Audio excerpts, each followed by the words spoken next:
Good morning সবাইকে। সবাই কেমন আছো? আশা করছি সবাই খুব ভালো আছো। জানি আবার দুদিন পর তোমাদের সাথে আমার দেখা হচ্ছে, কিছু করার নেই। শরীরটা এতটা খারাপ হয়ে গেছিলো মানে বলার মতো না। হট করে যে আমার শরীরটা এতটা খারাপ হয়ে যাবে আমি নিজেও কল্পনা করতে পারিনি। অ্যাকচুয়ালি ভিডিওর কাজ, ভিডিওর এডিটিং সমস্তটাই যেহেতু আমার নিজের একা হাতে, তাই সেক্ষেত্রে আমি আমার বরকেও বলতে পারিনি যে তুমি ভিডিওটা একটু এডিটিং করে দাও। ও পারবেই না। তো যাই হোক, দুদিন বাদে কিন্তু আমি তোমাদের সামনে আবার ফিরে এসেছি। সকালবেলা উঠে ঘুম থেকে আগে ভগবানকে পুজো দিয়ে নিয়েছি। ভগবানের পুজো হয়ে যাওয়া মানে সারাদিনের কাজ একদমই নিশ্চিন্ত। আর যতই দেরি করে ওঠো না কেন খুব কাজগুলো তাড়াতাড়ি হয়ে যায়। তো এসেই আগে নিজে একটু স্কিন কেয়ার করে নিচ্ছি। দেখো, আমি কিন্তু সেই বাঙালিদের মতোই রয়েছি, টিপিক্যাল মানে আগেকার যে বাঙালি মানুষ তাদের মতোই।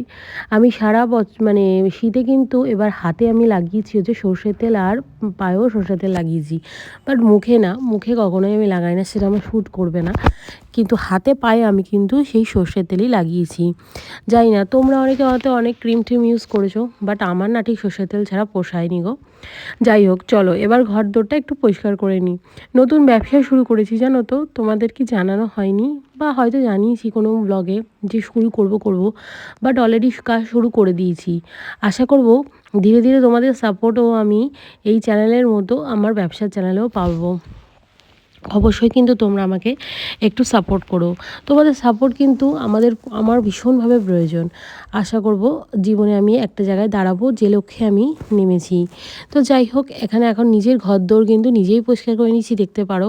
আমার কোনো হেল্পিং হ্যান্ড নেই, সেটা তোমরা অনেকেই ভিডিওতে জানো। আর যারা জানো না তাদের জন্য বলে দিচ্ছি, আমার কোনো হেল্পিং হ্যান্ড নেই। উইদাউট হেল্পিং হ্যান্ড আমি কিন্তু ঘরের সমস্ত কাজকর্মগুলো করি। আর সত্যি কথা বলতে কি, এইসব কাজকর্ম করতে আমার ভীষণ ভালোই লাগে। আমি খুব এনজয় পাই প্রত্যেকটা কাজকর্মের মধ্যে দিয়ে, আমি কিছু না কিছু শিখি। তো সেক্ষেত্রে আমি কিন্তু কোনো হেল্পিং হ্যান্ডও রাখিনি। আর যতক্ষণ পারবো নিজেই করব।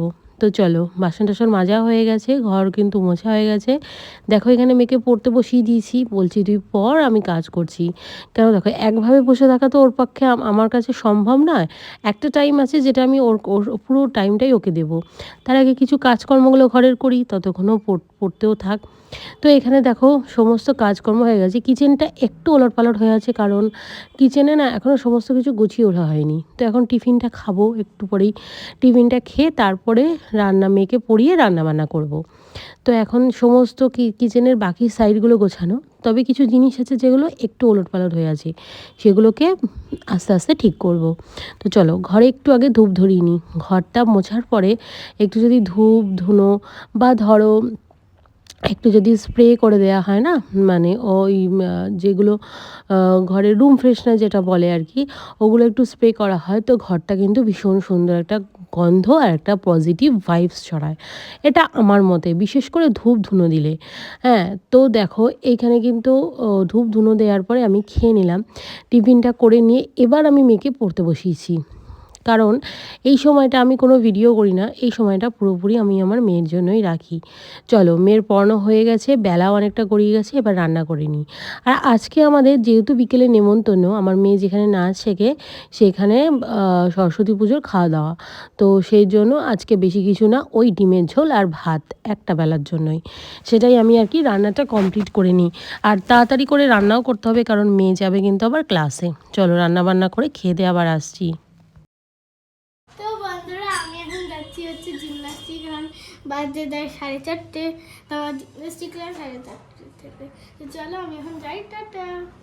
তো সন্ধ্যা থেকে এটা প্রচুর কাজ ছিল, আজকে লাইভ করেছি, তো সেই জন্য আর তোমাদের সাথে সেভাবে সন্ধ্যেবেলার ব্লগ ভিডিও শেয়ার করা হয়নি। আর আজকে আমরা যাচ্ছি হচ্ছে মেয়ে যেখানে ডান্স শেখে সেখানে, সেই ক্লাবে আজকে অ্যাকচুয়ালি খাওয়া দাওয়া, মানে সরস্বতী পুজো হয়, তো সেই সরস্বতী পুজোর খাওয়া দাওয়া রয়েছে। তো তার জন্য সেখানে আমাদের কুপন কাটা হয়েছে। আমি, আমার মেয়ে আর বর, আর ওদিকে হচ্ছে আমার বড় যা আর বড় জায়ের মেয়ে আর আমার মা। তো এই কজনের জন্য কুপন কাটা হয়েছে। তো আমরা এখন যাব খেতে, আমার মা আসছে রাস্তায় হেঁটে হেঁটে, আর আমরা রেডি হয়ে গেছি, এখন যাচ্ছি নিচে। তো চলো ওখানে গিয়ে কী খাওয়া হয় না হয় সেটা তোমাদের সাথে শেয়ার করব। আচ্ছা, মেনুটা একটু বলে দিই। মেনুটাতে ছিল হচ্ছে ভেজ চপ, সঙ্গে ছিল স্যালাড, তারপরে আছে ফ্রাইড রাইস, আলুর দম, পনির, আর হচ্ছে তোমার চাটনি পাঁপড় রসগোল্লা, চাটনি পাঁপড় রসগোল্লার ক্লিপসটা নিতে আমি ভুলে গেছি।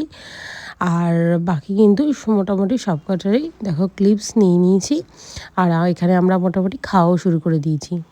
চলে এসেছি, কানেরটা খোলা হয়নি, বাড়ি চলে এসছে এইমাত্র। আর সত্যি কথা বলতে কি এই বছর না আমাদের ঠিক সরস্বতী পুজোর খাবারটা একদমই মন পোষায়নি।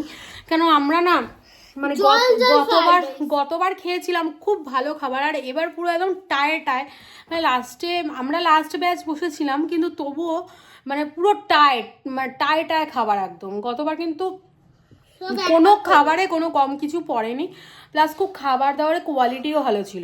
এবছর খাবার দাবারের কোয়ালিটিটাও একদম খারাপ। আর গতবার সব থেকে বড়ো কথা হলো 50 টাকা করে নিয়েছিল, খাইয়েছে ভালো।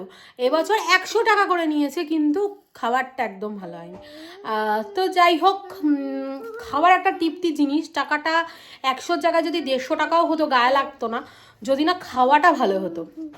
যাই হোক, তো চলো এখন ঘুমিয়ে পড়বো, কারণ কালকে মেয়ের সকালে স্কুল আছে, আবার কালকে দেখা হবে।